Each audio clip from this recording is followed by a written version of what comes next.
ఇంకోటి ఏం తెలుసా? 1 యోహన రాస్తుంది, దేవుడు ప్రేమ స్వరూపి.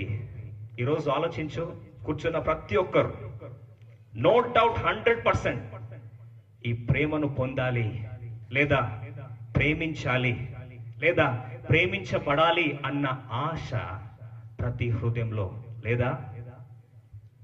బయట చెప్పకపోయినా మనసులో మాత్రం నన్ను ఎవరన్నా ప్రేమిస్తే బాగుండు, నేనెవరన్నా ప్రేమిస్తే బాగుండు. ఎందుకుందండి తపన? ఆలోచించావా? ఎందుకుందంటే నీ యొక్క ఆత్మ దేవుని యొక్క స్వరూపంలో నిర్మించబడింది. బైబిల్ సెలవిస్తుంది, దేవుడు ఆత్మస్వరూపి, రెండోది దేవుడు ప్రేమ స్వరూపి.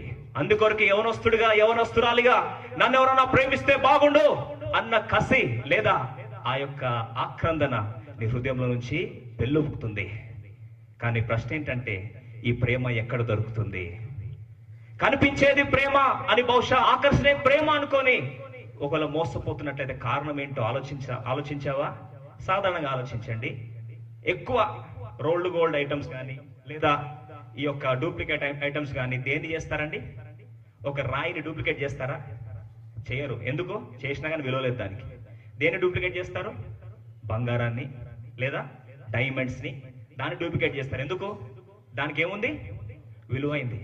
కాబట్టి ఇది గుర్తించిన అపవాది ఈ ప్రేమ అనేది విలువైంది కాబట్టి ఆ ప్రేమలోనే అడల్టరేటెడ్ లవ్ ని సృష్టించి ఇదే ప్రేమేమో అందుకొరకు చాలాసార్లు భోజనం తినకుండా మానేసి కాలేజ్ పోకుండా మానేసరికి బహుశా ఐ ఇన్ లవ్, నేను ప్రేమలో ఉన్నానేమో ఏమో అని బహుశా నీలో నుంచి ఏమొస్తుంది?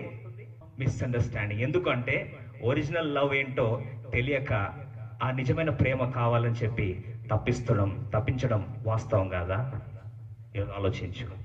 బహుశా కనిపించేదే ప్రేమ, ఈ శరీరం చూసి ఇదే ఆకర్షణే ప్రేమ అనుకొని బహుశా ముందుకెళ్ళినట్లయితే ఎంత భయంకరమైన విషాదమో. రీసెంట్ గా వార్తాపత్రికలో ఒక హృదయాన్ని కలిసే దృశ్యం ఒకటి చూశాను. నిషా నూర్ యాక్ట్రెస్ పేరు. ఆ యాక్ట్రెస్ 80s 90s ఒక famous celebrity, famous actress. Tamil movies లో, మలయాళం మూవీస్ లో ఊపిరి ఆడకుండానే సినిమాలు తీసింది యాక్ట్రెస్ గా, ఫేమస్ సెలబ్రిటీ. లెఫ్ట్ సైడ్ చూస్తారు కదా, కొన్ని సంవత్సరాల క్రితము ఆ లెఫ్ట్ సైడ్ దృశ్యాన్ని చూడండి. తమిళనాడులో స్ట్రీట్ లో ఒక హాస్పిటల్ పక్కన దగ్గరలో రోడ్ మీద పడేస్తున్నారు. అటుపైపు చూడండి, ఒకసారి చూడండి. గుర్తుపట్టేటట్టుందా? ఎవరు అనుకుంటున్నాం కదా, పక్కన పడేస్తున్నారు. ఎవరు పట్టించుకోవట్లేదు. ఆ యొక్క పురుగు లోపల పొట్టలో నుంచి పురుగులు వస్తూ ఉన్నాయి, కుక్కలు వచ్చి దగ్గర నాకుతా ఉన్నాయి. ఆ చూస్తున్న పరిస్థితిని ఎవ్వరు కూడా పట్టించుకోలేదు. Not even a single person. కాలనీలో తిరిగే వాళ్ళు కూడా ఎవరై ఉండొచ్చు ఈమె, ఎందుకు ఈడ పడుంది అని ఆలోచించి పట్టించుకునే నాదుడు ఒక్కడు లేడు. ఆమె అందం ఉన్నప్పుడు ప్రజలందరూ ఆమె వెంపడి తిరిగారు. ఎప్పుడైతే ఆ అందం వెళ్ళిపోయిందో మనిషికి నీ విలువ అక్కర్లేదు, మనిషిని పట్టించుకోడు. నీకు అందం గాని, ఆస్తి గాని, పేరు ప్రతిష్టలు గాని ఏమైనా ఉంటేనే నీ వెంట వస్తారు. అది పోతే నువ్వు వారికి అవసరం లే. అలా పడుందండి సుమారు 2-3 నెలలు. Nobody took care of her. She was living a life of solitude. Not even a beggar was taking care of her. చివరికి ఏమని తెలుసా? హ్యూమన్ రైట్స్ కమిషన్ వారు చూశారు, ఎవరై ఉండొచ్చు ఈమె అని చెప్పి ఆమెను తీసుకెళ్లి తాంబరం హాస్పిటల్లో జాయిన్ చేశారు. జాయిన్ చేస్తే తర్వాత తెలిసింది తెలుసా అండి? She's dying because of AIDS. AIDS. AIDS వచ్చి దుర్భరమైన స్థితిలో ఆ స్ట్రీట్ లో పడేస్తుంటే ఇన్ని రోజులు ఎవరైతే ఆమె అందాన్ని చూసి ఆకర్షితులైన వారు ఒక్కడు కూడా పట్టించుకోలేదు. ఒక్క సినీ డైరెక్టర్ కూడా రాలేదు. కొన్ని వేల మంది, లక్షల మంది ఫ్యాన్స్ ఉంటే ఆమె అందం ఆమెను వదిలేసి వెళ్ళిన తర్వాత ఎవరు పట్టించుకోలేదు. మానవ ప్రేమ కొరకు తప్పిస్తున్నట్లయితే ఈ వాస్తవిక సత్యాన్ని అర్థం చేసుకోవడానికి ఆ నిషా నూర్ యొక్క దృశ్యాన్ని మీకు చూపించడం జరిగింది. ఎందుకు ఆ ప్రేమించాలి, ఎందుకొరకు మానవుడు ప్రేమ పిపాస అయ్యాడు, ఎవరన్నా ప్రేమిస్తే బాగుండు అని ఎందుకు మానవుల్లో ఈ ఆక్రందన ఉంది అని ప్రశ్న వేసినట్లయితే, నిన్ను నిర్మించిన నీ సృష్టికర్త ప్రేమ స్వరూపి, ఆయన యొక్క ప్రేమ స్వరూపంలో నిన్ను సృజించాడు. అందుకొరకే what is there in the producer comes in the product. నేను తయారు చేసే మ్యానుఫ్యాక్చర్లో ఏమైతుందో అదే దాన్ని ప్రోడక్ట్లో పెడతాడు. నేను తయారు చేసిన మ్యానుఫ్యాక్చరర్ ఆత్మస్వరూపుడైన దేవుడు, నేను తయారు చేసిన నీ మ్యానుఫ్యాక్చరర్ ప్రేమ స్వరూపుడైన దేవుడు.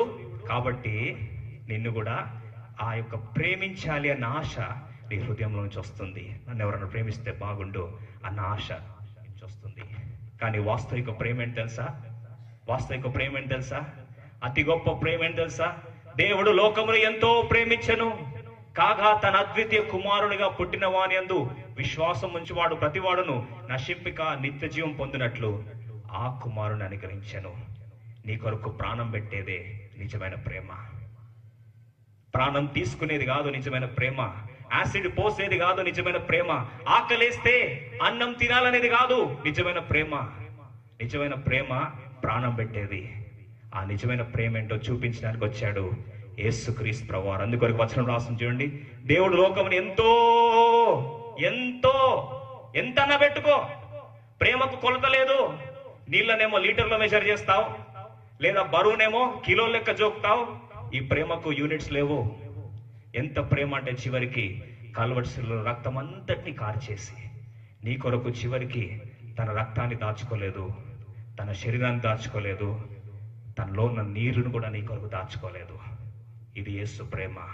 అందుకొరకు ఆ ప్రేమకు అగాపే లవ్ అంటాం. వేరే మాటలు చెప్పాలంటే మానవ గ్రాహ్యంతో ఈ ప్రేమను అర్థం చేసుకోలేవు.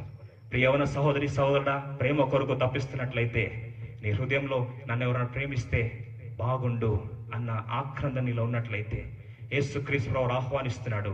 నీ కొరకు ప్రాణం పెట్టిన దేవుడు నిన్ను శాశ్వతమైన ప్రేమతో ప్రేమిస్తున్నాడు, విడువక నీ ఎడల కృప చూపిస్తున్నాడు. అంటే రోమ రాసిన మాటల మనం ఇంకనూ శత్రులమై ఉండగానే, ఇంకనూ పాపులమై ఉండగానే యేసుక్రీస్తు ప్రభువు నిన్ను ప్రేమించి బేషరతుగా, షరతులు పెట్టలేదండి, నాకు అది ఇస్తేనే నేను ప్రేమిస్తా, నువ్వు ఇది ఇస్తేనే ప్రేమిస్తా అనేది మానవ ప్రేమ. దైవ ప్రేమ ఏమన్నాడు తెలుసా? ఇంకా శత్రులుగా ఉన్నప్పుడే, ఇంకా దేవుని నుంచి దూరస్తులమే ఉన్నప్పుడే, ఇంకా దేవుని పట్టించుకొని వారు ఉన్నప్పుడే దేవుడు నీ కొరకు ప్రాణం పెట్టేశాడు. ముందే నువ్వు అది గుర్తించక ముందే నీ కొరకు ప్రాణం పెట్టాడు. ఇది శాశ్వతమైన ప్రేమ, నిత్యమైన ప్రేమ, అవధులు లేని ప్రేమ.